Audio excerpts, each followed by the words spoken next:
రాష్ట్రానికి ముఖ్యమంత్రి తర్వాత అంతటి పవర్ఫుల్ పోస్ట్ లేవంటే ఉప ముఖ్యమంత్రి హోంమంత్రి అని చెప్పేస్తారు. మరి ఈ రెండు పదవులు ఒకరి చేతిలోనే ఉంటే ఆయన ఇంకెంత పవర్ఫుల్ గా ఉండాలి. కానీ ఏపీ ప్రభుత్వంలో ఆ మంత్రి అంత పవర్ఫుల్ గా ఉండట్లేదనే గుసగుసలు ఎక్కువయ్యాయి. ఆయన్ని డమ్మీని చేసి ఆడిస్తున్నారని సొంత జిల్లాలో ప్రచారం జరుగుతోంది.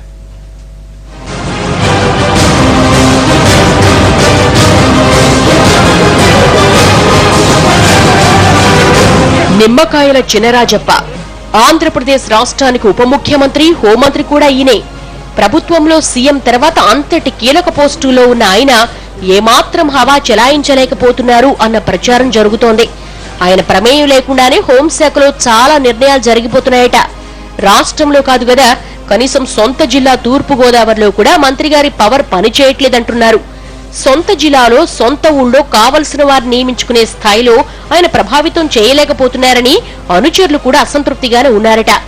ఈ పరిణామాలతో చినరాజప్ప తీవ్ర నిరాశ నిస్పృహలతో ఉన్నారని సమాచారం.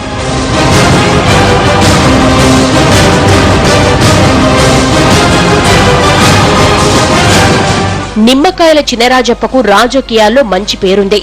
పార్టీలకు అతీతంగా ఆయన గౌరవిస్తారు, మర్యాదగా పలుకరిస్తారు. ఈ గౌరవ మర్యాదలన్నీ ఆయన పదవిలో ఉన్నందుకు వచ్చినవి కావు. స్వతహాగా ఆయన వ్యక్తిత్వంతో కష్టపడి పార్టీలో చేసిన సేవకు గుర్తింపుగా లభించినవే. ఎవరికైనా పదవి లభించిన తర్వాత గుర్తింపు వస్తుంది, గౌరవ మర్యాదలు వస్తూ ఉంటాయి. కానీ ఈయనకు మాత్రం మంత్రి పదవి వచ్చాక ఇంతకు ముందున్నంత గౌరవాభిమానాలు ఉండట్లేదన్న ప్రచారం జరుగుతోంది. ఒకప్పుడు టీడీపీ జిల్లా అధ్యక్షుడిగా ఉన్నప్పుడు చేయించుకోగలిగిన పనులను సైతం హోంమంత్రి, ఉప ముఖ్యమంత్రి పదవుల్లో ఉండి సాధించలేకపోతున్నారట. ఇదంతా రాజప్ప వర్గీయులు వేదన మాత్రమే కాదు, స్వయంగా చినరాజప్ప కూడా సన్నిహితుల దగ్గర వెళ్లబోసుకున్నదే అని చెప్పుకుంటున్నారు అనుచరులు. కోనసీమలో పుట్టి టీడీపీ జిల్లా అధ్యక్షుడిగా ఉన్న రాజప్పను మెట్ట ప్రాంతం పెద్దాపురం నియోజకవర్గంలో నిలబెట్టి అత్యధిక మెజార్టీతో గెలిపించారు టీడీపీ కార్యకర్తలు. రాజప్పకు ఉప ముఖ్యమంత్రి, హోంశాఖ పదవులు కట్టబెట్టడంతో కార్యకర్తలు, అనుచరుల సంతోషానికి పట్టపగ్గాల్లేవు. రాజప్ప కష్టానికి తగ్గ ప్రతిఫలం ఇన్నేళ్లకు దక్కిందని సంబరపడ్డారు. కానీ అదంతా మూన్నాళ్ల ముచ్చటగానే మిగిలిపోయింది. హోదా, మంది మార్బలం పెరిగాయి తప్ప ఆయన మాటకు విలువ తగ్గిందని చర్చించుకుంటున్నారు నేతలు.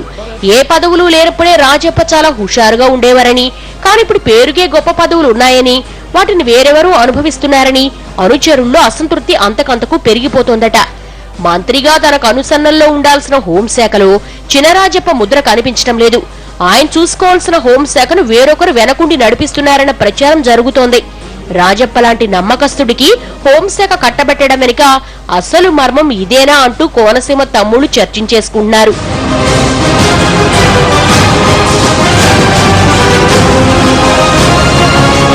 కనీసం ఎమ్మెల్యేగా పనిచేసిన అనుభవం లేని రాజప్పకు కీలకమైన హోంశాఖ కట్టబెట్టడం వెనుక అసలు ఆంతర్యం ఇదే అయింటుందని చెవులు కొరికేసుకుంటున్నారు. ఇటీవల జరిగిన ట్రాన్స్ఫర్లలో మంత్రి మాట మాత్రంగానైనా నడవలేదంటున్నారు. అమలాపురం డీఎస్పీగా మంత్రి కోరుకున్న వారికి కాకుండా వేరొకరికి పోస్టింగ్ ఇవ్వడాన్ని ప్రస్తావిస్తున్నారు. పోలీస్ శాఖ బాస్ గా ఉన్నప్పటికీ జిల్లాలోని పోలీసులు ఆయన మాట లెక్క చేయడం లేదని గతంలోనే ఓసారి రుజువైంది.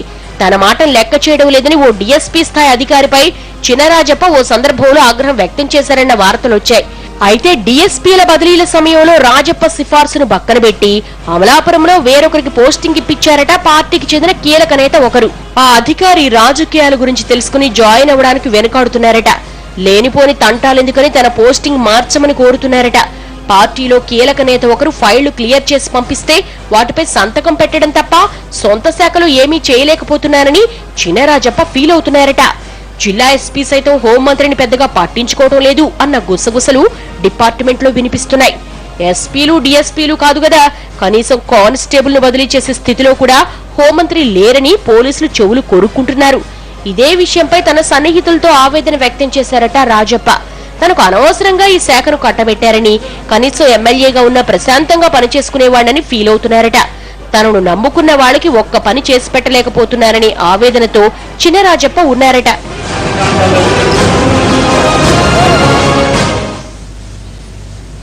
ఆఫ్ ది రికార్డ్ లో షార్ట్ బ్రేక్ తీసుకుంటాం.